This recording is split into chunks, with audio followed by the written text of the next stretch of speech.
Quand la tristesse arrive, je sais tu es là, toujours près de moi.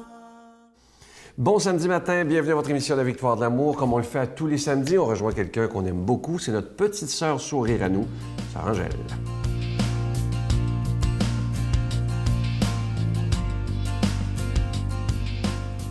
Eh bien, bonjour. Je voudrais être comme cet arbre ce matin, l'arbre du courage.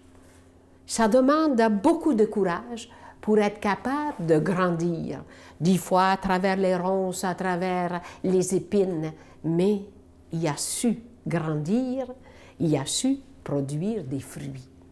C'est là la grandeur.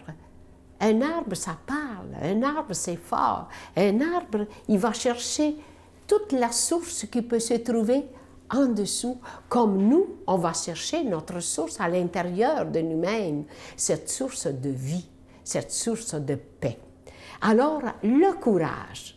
Voici, je vais vous donner quelques lignes du courage. Seigneur, envoyez-nous du courage. Le courage d'entreprendre et le courage de persévérer sans témérité. Le courage de l'initiative et le courage de la discipline. Le courage de la continuité et le courage de l'adaptation continue. Le courage d'être souvent seul. Et le courage de recommencer toujours avec ceux qui arrivent. Le courage de ne pas s'irriter malgré les abandons et de rester maître de soi. Le courage de trouver assez de temps pour contempler et prier. Le temps. Voyez-vous, le temps, c'est le courage, comme cet arbre qui donne vie. Nous, on est comme des arbres.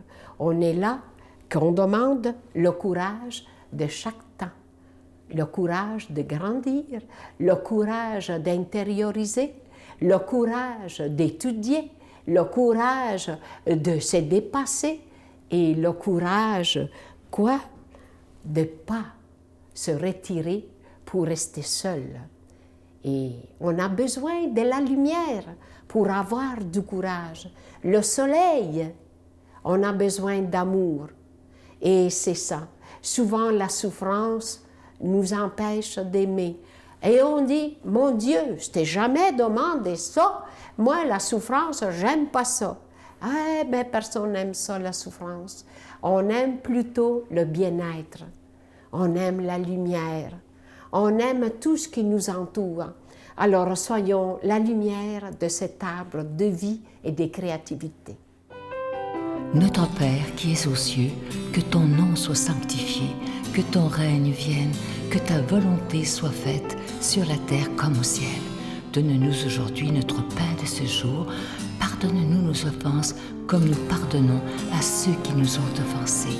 Ne nous laisse pas entrer en tentation, mais délivre-nous du mal, car c'est à toi qu'appartient le règne, la puissance et la gloire pour les siècles des siècles. Amen. La Victoire de l'amour vous invite à sa retraite spirituelle dans le centre du Québec les 7, 8 et 9 octobre 2016, sous le thème « Le nom de Dieu et miséricorde ». Venez vivre des moments de ressourcement inoubliables en compagnie de l'abbé Éloi Giard, Pierre-Luc Bordelot, Sœur Angèle, Sylvain Charon, Brigitte Bédard, Miguel Padilla, avec la présence exceptionnelle de Franck Nicolas, conférencier reconnu mondialement, qui nous enseignera sur l'importance du pardon. À l'hôtel et suite Le Dauphin à Drummondville. Réservé au 514-523-4433 ou sans frais 1-888-811-92-91. Venez vivre une expérience de libération intérieure inoubliable pour être enfin libre.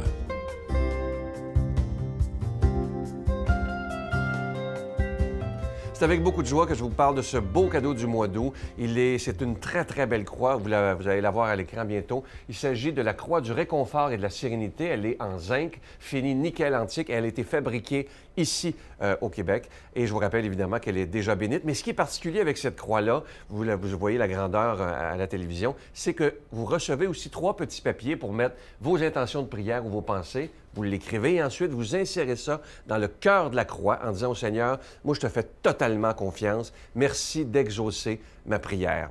Et évidemment que ça se donne tellement bien en cadeau. Je vous rappelle que c'est avec un don de 25 $ et si vous en voulez 2, avec un don de 40 $. Et avant de vous donner l'adresse, je vous rappelle que notre nouvelle horaire pour faire des dons par téléphone, c'est maintenant du dimanche au jeudi de 7 h le matin à 3 h l'après-midi. Je répète, du dimanche au jeudi de 7 h le matin à 15 h l'après-midi. Je vous donne l'adresse, la Victoire de l'Amour, casier postal 120, succursale Boucherville à Boucherville, le J4B 5E6. Je vous la redonne, la Victoire de l'Amour, casier postal 120, succursale Boucherville à Boucherville, le J4B 5E6. Également par téléphone, par carte de crédit, dans le 514-523-4433, 523-4433 ou sans frais, le 1-888-811-9291, 1-888-811-9291 et aussi sur notre site Internet, le www.lavictoiredelamour.org.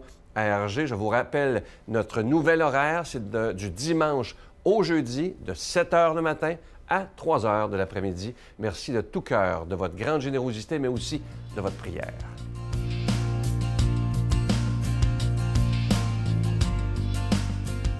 Mon Dieu, donnez-moi la sérénité d'accepter les choses que je ne peux changer, le courage de changer les choses que je peux et la sagesse d'en connaître la différence. Amen. Aujourd'hui, la parole de Dieu est proclamée par quelqu'un qui est avec nous depuis les tout débuts de la Victoire de l'Amour. Je l'apprécie beaucoup, l'abbé Donald Thompson.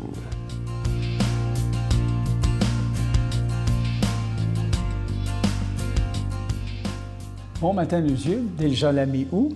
Écoutez bien l'Évangile de ce matin, en ce samedi, dans Matthieu, chapitre 19, 3 petits versets, 13, 14 et 15. En ce temps-là, on présenta des enfants à Jésus pour qu'il leur impose les mains en priant. Mais les disciples les écartèrent vivement.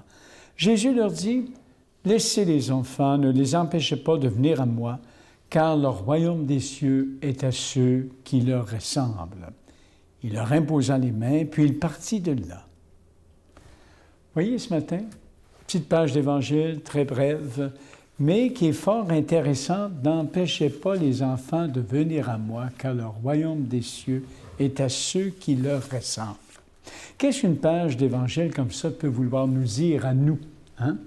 Vous savez, l'évangéliste Matthieu nous rapporte en termes assez étonnants cette scène aujourd'hui. Nous voyons d'abord l'irritation des disciples excédée par une invasion de bambins, d'enfants, qui font perdre le temps du maître.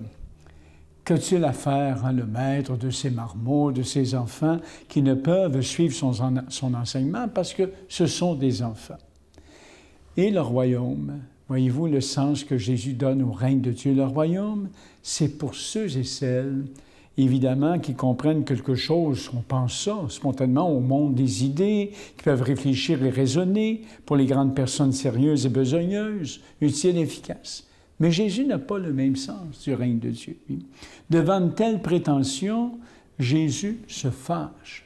Il y a une réaction vive.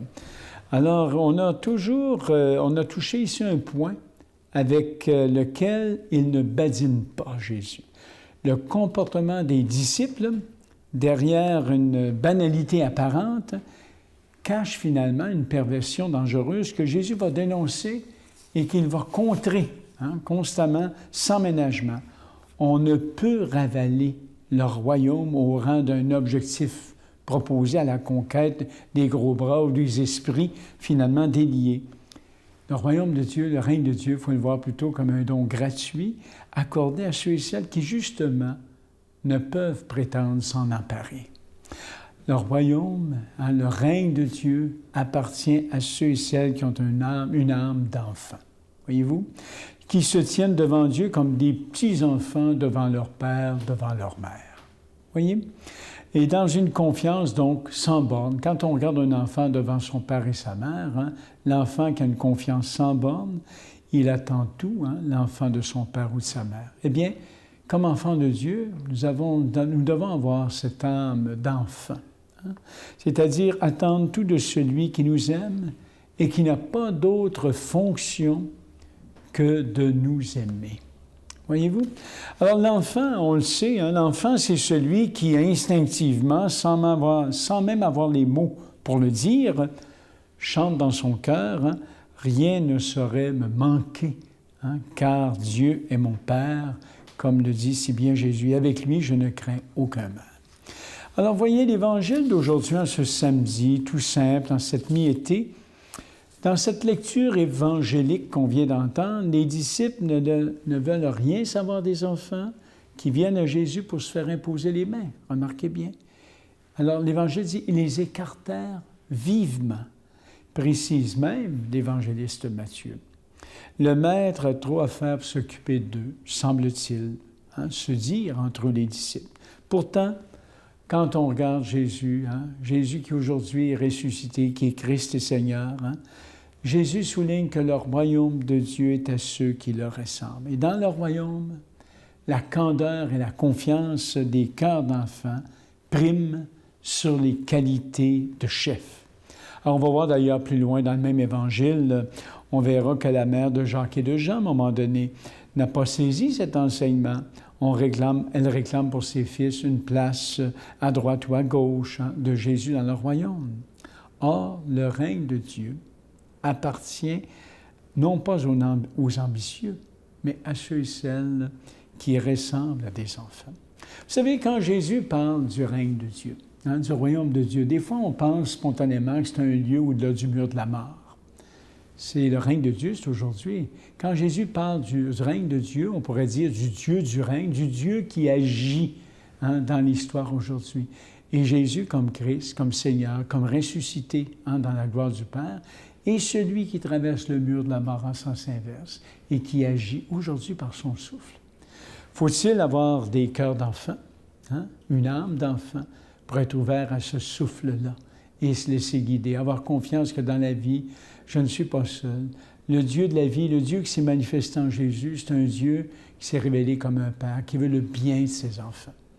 Alors, voyez un peu avec quel genre de position, de comportement ou d'attitude plutôt, on doit se situer, hein, devant Dieu à chaque jour de notre vie. Alors, ayant ces cœurs d'enfants pour être capables de goûter à l'agir de Dieu, hein, au cœur de notre histoire, au cœur de nos expériences de vie. Il continue de nous faire signe, il veut notre bien, il ne veut pas notre mal. Alors, je lui demande aujourd'hui de vous bénir, qu'il vous bénisse et qu'il vous donne ce cœur d'enfant, le Père, le Fils et l'Esprit. Amen et bonne journée. Je vous salue Marie, pleine de grâce. Le Seigneur est avec vous. Vous êtes bénie entre toutes les femmes, et Jésus, le fruit de vos entrailles, est béni. Sainte Marie, Mère de Dieu, priez pour nous pauvres pécheurs, maintenant et à l'heure de notre mort. Amen. Je vous invite à ne pas manquer, enfin, demain, notre émission, c'est assez spécial. Je reçois avec beaucoup de joie, je le connais depuis quelques années, Serge Gagnon. Il y a eu tout un parcours de vie. Il a fait de la prison, ça a été vendeur de drogue. Et nommez-les, là, il en a fait des affaires. Il a été sobre pendant longtemps et un jour, il est retombé. Il a même entraîné son fils là-dedans. C'est assez spécial comme histoire. Lui qui avait eu la chance de chanter pour le pape Jean-Paul II devant 1 million de personnes à Paris. Et il s'est relevé. Et aujourd'hui, c'est un homme ressuscité avec sa conjointe. Il chante un peu partout. Et vous allez voir qu'il n'y a personne d'irrécupérable. Et ça, je le dis depuis plus de 21 ans. Manquez pas ça demain, c'est vraiment très touchant. À demain. Bye.